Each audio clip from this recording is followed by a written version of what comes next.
Ada 6 akun bisnis rekomendasi kebun desain yang sering share tip bisnis. Mari nge-vlog di kebun desain.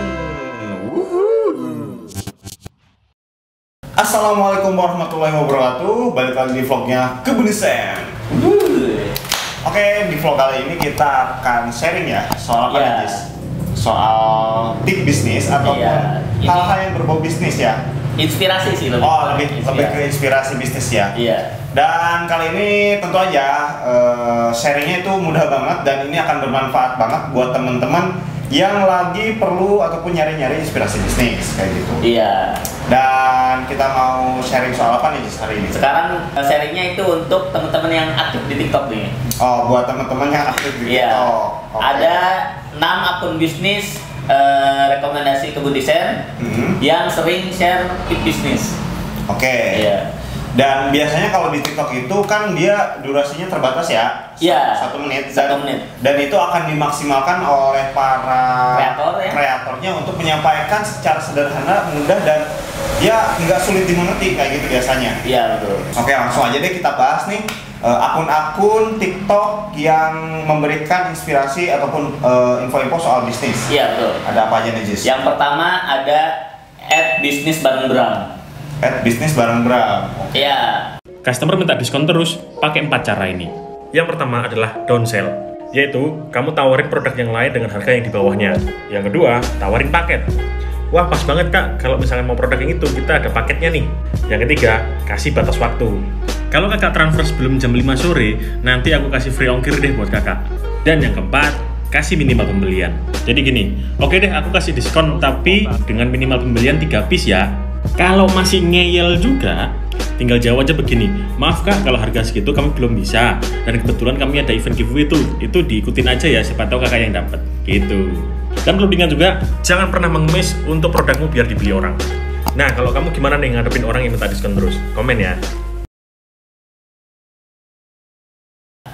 Gimana nih soal akunnya nih, dia ngebahas soal apa? Nah, si bisnis bareng-bram ini awalnya juga dia main di Instagram, terus TikTok rame, akhirnya dia main juga di TikTok gitu. Dia itu seorang digital strategis lah, digital marketing. Dia mengawal bisnisnya itu dengan mencari followersnya dulu. Memulai bisnis dengan mencari follower dulu. Dia nggak punya produk dulu, tapi dia main sosial media dulu. Habis banyak followersnya, nah dia jualan, nyari masalah-masalah dari si followersnya. Oke, benar juga nih.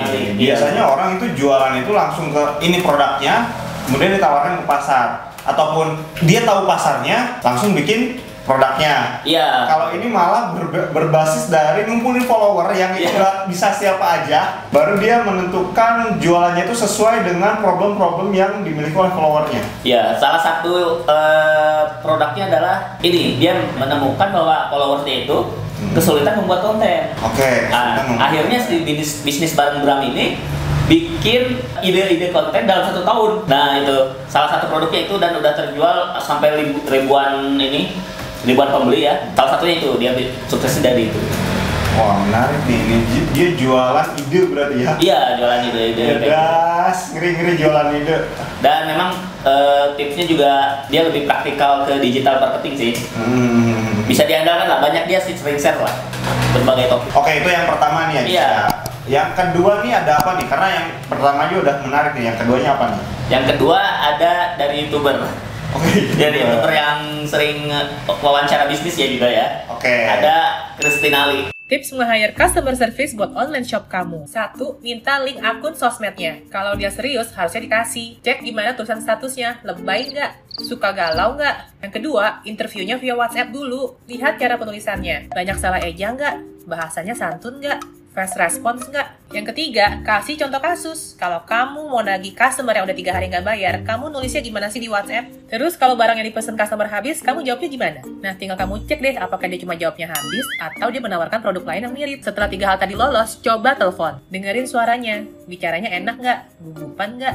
Nah, yang terakhir begitu udah lancar semua, panggil ke kantor. Tinggal lihat deh apakah dia ini bisa di training atau apa yang kita ajarkan di debat terus. Atau malah pas kita tanya jawabnya malah hah?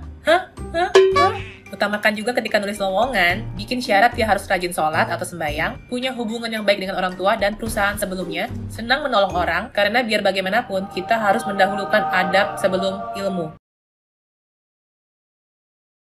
Oh, Christina, Iya, aku tahu. itu mah udah lumayan terkenal ya. Itu udah terkenal sih Christina Leo soal bisnis. Iya, di YouTube aja udah terkenal, ketika pindah ke TikTok lebih mantap lagi gitu. Iya. Tadi ya, karena kalau di YouTube ataupun di Instagram kita punya space ruang yang panjang. Iya. Yang buat cerita kayak gitu ya. Christina kan biasa wawancara para pebisnis yang punya kisah-kisah inspirasi. Nah, ketika ditarik ke TikTok yang durasinya hanya 1 menit, dia juga dipaksa mengkreasikan ataupun berkreasi untuk menyampaikan ilmunya ataupun pengetahuannya dengan cara singkat dan mudah kayak gitu. Iya, kalau misalkan di YouTube dia kan lebih wawancara kayak gitu ya. Kalau di TikTok itu dia sendiri yang share dari ilmunya dia sendiri. Oh. Jadi lebih kita bisa menyerap pengalaman dia kayak gitu. Oke, selanjutnya ada siapa, Dis? Yang ketiga nih. Nah, yang ketiga ada Coach Ari Brilian. ST Indonesia. Pertama kali saya dengar nama ini, lihat menunya dan perhatikan bentuk outletnya, saya sudah takjub sama bisnisnya. Cerdas banget nih menurut saya. Di tengah persaingan bisnis minuman kekinian, boba, kopi, sang owner nggak ikut-ikutan masuk ke bisnis itu. Karena makin hari makin banyak produk sejenis dengan merek yang macam-macam, bahkan dengan warna, nama, bentuk yang hampir sama miripnya. Persaingannya sengit banget, berebut target market bukan hal yang mudah. ST Indonesia nggak masuk ke persaingan itu. Dia ngambil pola bisnis yang sama tapi dengan basic produk yang beda. Ketika orang banyak berebut target market kopi, dia ambil substitusinya dari kopi yaitu teh. Alhasil dalam waktu singkat dikenal banyak orang, bahkan bisa buka banyak cabang. Itulah bisnis. Ibarat sekolah, yang paling gampang itu adalah nyontek. Tapi jangan nyontek yang identik, karena akan ketahuan guru. Nyonteknya perlu dimodifikasi, biar nggak ketahuan guru.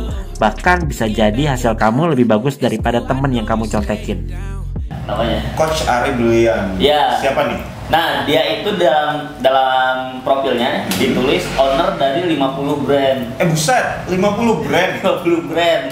Cuman saya belum menggali lagi nih dia brandnya apa aja nih gitu yang terkenal-terkenalnya nih. Belum menggali nih. Iya.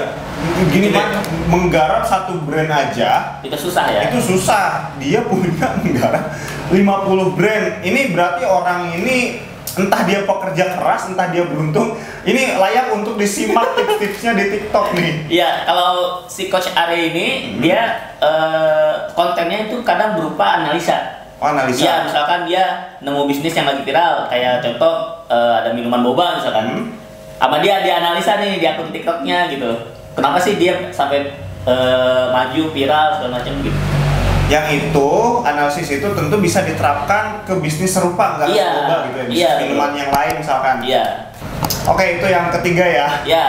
Yang keempat ada siapa nih, Jis? Nah, yang keempat ada @ami_amili. Ada yang nanya tentang cara membina reseller. Sekarang kita bahas dulu part 1 gimana cara ngerekrutnya. Sebelumnya pastikan dulu produknya itu berkualitas dan bikin orang pengen ngejualin itu. Setelah siap sama produknya, selanjutnya kamu tinggal buat konten-konten menarik tentang produk itu atau tentang brand kamu ataupun konten-konten menarik lainnya yang bisa menarik reseller. Dan selalu gaungkan kalau kamu lagi open reseller, kamu lagi open distributor. Gaungkan itu di mana-mana di semua sosial media dan jangan lupa kamu cantumkan link pendaftarannya di setiap postingan atau bisa kamu cantumkan langsung di bio-nya. Berikutnya jangan lupa kamu buat syarat dan ketentuan untuk gimana caranya daftar jadi reseller. Menurut aku untuk di awal-awal buat syarat yang mudah aja dulu. Setelah ada yang daftar, kumpulkan mereka dalam satu grup. Buat grup itu jadi tempat edukasi dan silaturahmi buat mereka nyaman untuk menjualin produk kamu. Ami siapa nih? Ya, dia seorang bisnis online shop, cuman ibu-ibu. Oke, ibu-ibu. Ini salah satu segmen yang mungkin bisa diikuti oleh ibu-ibu atau mama muda ya, yang mau bisnis gitu, bantu suaminya. Ini bisa follow @ami_amili. Oke, dia itu pebisnis apa, Jis? Dia jualan online shop berbagai macam ini. Terus di kontennya itu dia sering share tips-tips gitu. Dia menjuluki dirinya sendiri dengan julukan mompreneur. Oh jay.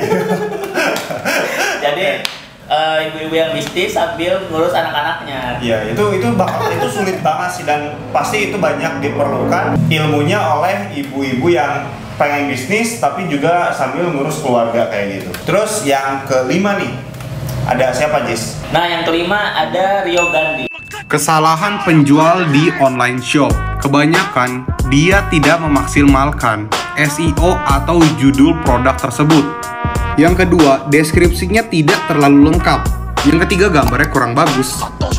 Rio Gandhi, siapa nih Rio Gandhi nih? Rio Gandhi ini dia lumayan sedih ceritanya. Oke.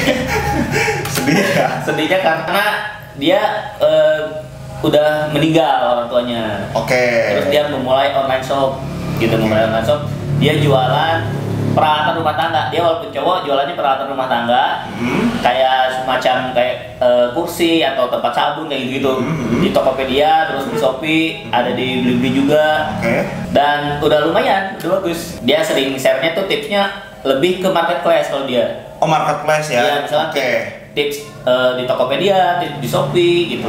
Kayak gitu. Berarti teman-teman yang lagi jualan di online shop ataupun di marketplace tadi ya, kayak Shopee, Tokopedia itu bisa follow dia ya. Oke. Yang terakhir nih, Jis, yang keenam ini ada siapa nih? Yang terakhir ada Diva namanya, @Diva. Parah, literally, parah pokoknya. Tahu gak sih kemarin aku habis order di salah satu online shop dan dia tuh jualan baju gitu. Tapi aku bener-bener kecewa deh sama dia. Ini loh woi, bajunya bagus banget kan? Dia tuh kayak, aduh bagus banget, tapi harganya murah banget, heran. Kalian ada yang keracun gak sih? Kalau nggak ada yang keracun, yaudah deh, aku tulis aja di sini. Terakhir bro, ini lengannya lihat deh. Diva? Iya. Oke, Diva ya. Nah, dia ini punya online shop juga, di Shopee juga. Nah, cuman dia itu sharingnya itu selalu update gitu. Maksudnya dengan hal yang terbaru. Iya, contoh yang kemarin yang pajak Shopee misalnya, dia bahas. Terus tentang apa, misalkan ada algoritma baru di mana dia bahas kayak gitu. Oke. Jadi dia itu kontennya lebih kepada informasi-informasi up to date terkait dunia bisnis. Entah misalkan itu soal pajak, entah soal mungkin bahkan kemarin RUU Cipta Kerja yang ada poin UMKM-nya dia bahas juga mungkin ya. Iya, belum dicek lagi sih kemarin tuh. Iya. Oke, itu ya menarik juga tuh. Soalnya yang aku tahu cuma ada satu itu Kristinali. Jadi buat teman-teman kalau misalkan pengen follow akun itu buat belajar itu silahkan karena pasti bermanfaat banget ya. Dan ada ini lagi Jis terakhir. Sebenarnya ada banyak sih ya yang bermain pengusaha yang main TikTok. Kayak Dewa Eka Prayoga juga ada. Cuman memang yang part satunya yang pertama ini kita pilih orang-orang yang mungkin kurang terkenal di sebelumnya gitu. Oke, indie ya? Iya, kecuali yang Kristinali itu tadi ya udah. Kristinali memang udah cukup ini sih. Kalau yang 5 lainnya itu masih indie teman-teman. Oke, mudah-mudahan bermanfaat ya. Silahkan di like, di komen, di share video ini dan sampai jumpa di vlog kita selanjutnya. Bye bye.